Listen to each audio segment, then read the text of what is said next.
Hello everybody, today is the first video in our Cook with One Arm cooking series because this shoulder is indeed very broken.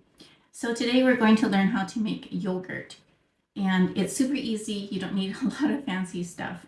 So in my pot here I have two liters of milk. You can use whole milk, skim milk, 2% milk, UHT milk. I used to use that when I lived in China. It all works.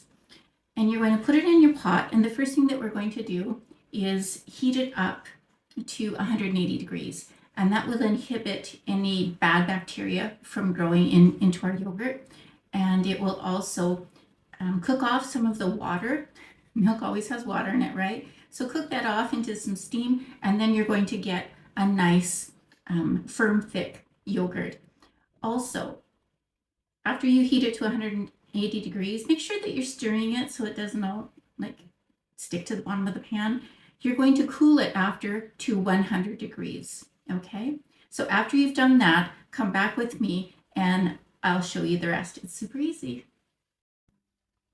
So in all truth and honesty, I actually don't own a thermometer. So I kind of guess at the 180 degrees. So usually I think maybe it'll take about 4 or 5 minutes to get up there. And then I let it cool to 100, 102. And what that means is you put your finger in the milk. And if you can keep it in for 7 seconds, then you're okay. So that's how I do it. If you've got a thermometer, that's perfect. So mine is cooled now, and I'm going to add the yogurt. There we go. So this has no sugar in it at all. It's all very, where's my spoon? Oh, we can use this one.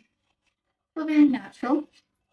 And then what I like to do, so I just gave it a stir. I'm going to put a lid on it. I'm just going to leave it with the lid on, sitting on the counter for about 14 hours.